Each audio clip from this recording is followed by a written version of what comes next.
It is only because Trump promised to do it and he didn't that we're actually mad. Well, and I think it's a way for people to realize that they're not crazy. We've seen, like has been discussed, 25 years of chaos, wars in which we shouldn't have fought, a financial crisis that doesn't get talked about enough, defining the millennial generation, and COVID, like to top it all off. Lies after lies after lies.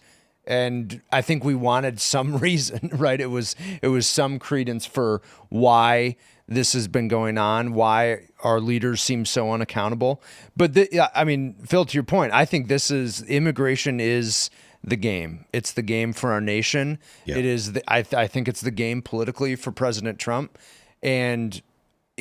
Perhaps you're right. One of the most important things that people voted for, was the immigration. I mean, for me, it was on my top 3 for sure, and I'm sure for many others it was in their the top 1 or 2. So, I think the reason why people are so pissed is because this administration was like, this is going to be the administration of transparency. Yep. He campaigned on going against the deep state, right? Obviously, he had to endure the lawfare. So when he came in and campaigned on that, like, we're going to, drain the swamp and we're going to have more transparency, et cetera. Kash Patel said that.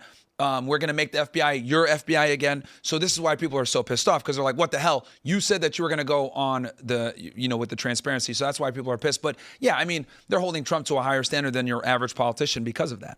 Right. Yeah. So unfortunately, like things like this, which is, good from an immigration standpoint, I can tell you guys, as a guy that used to enforce Title VIII, what he's doing is great when it comes to this, because this has been a problem for a very long time. Dude, I remember vividly when I was on a job under the Obama administration, like ERO, I'd go into their office, right? Maybe I had like a guy with me that I wanted to process or whatever. I want to turn into an informant, and I'd use their facilities because they have a way better processing station than we did.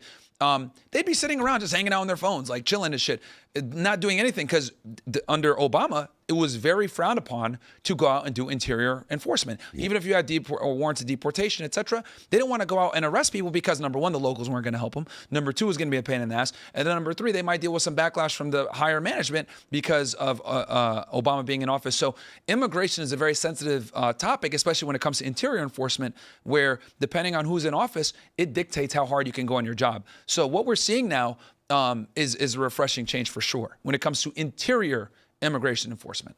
So when you say a refreshing change, you're thinking that the previous administrations had a border policy that was acceptable?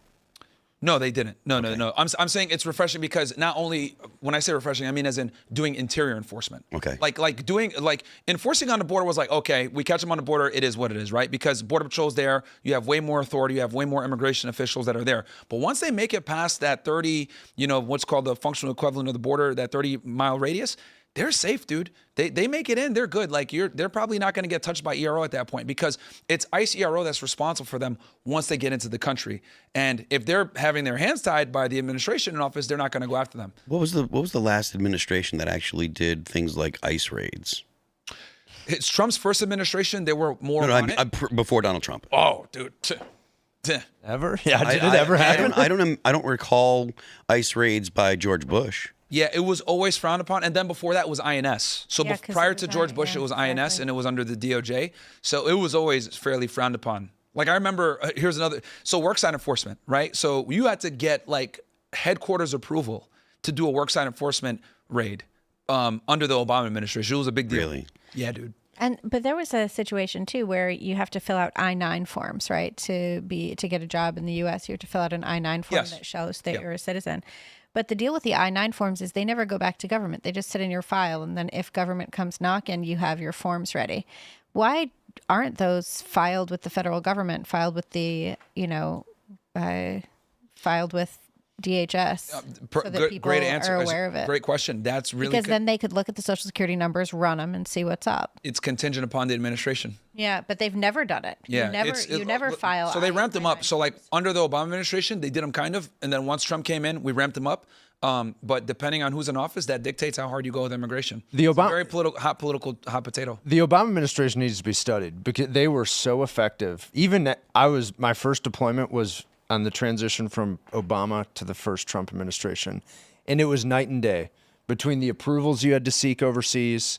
Right, think whatever you want about what we were doing. But the Obama administration had a squeeze on everything that happened down to the tactical level, whether in the military or DHS, and it's something that I wish we had more people on the inside then, because it's a lesson in how to use power.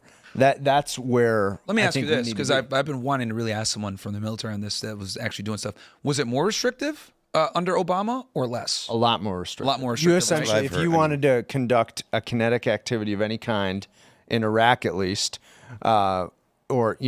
or Syria at the time, you basically had to get a White House approval. Wow. And That's why he loved drones so much, right? well, that's insane, right? But it's Drona. insane. It's insane Droma.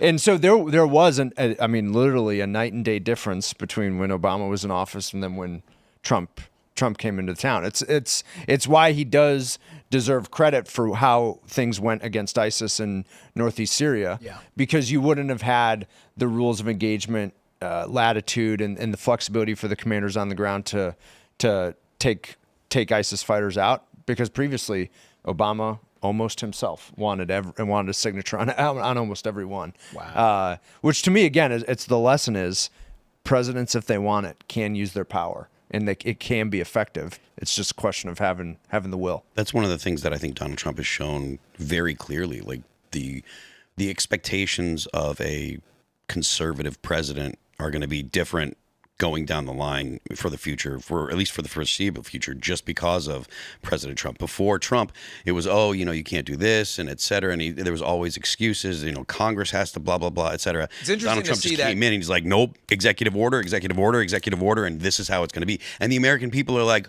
oh, wow, you really can just do that if you're the president. Well, It's Trump interesting did that how, the first time. from law enforcement and military, with a Democrat president, far more restrictive, need more approvals.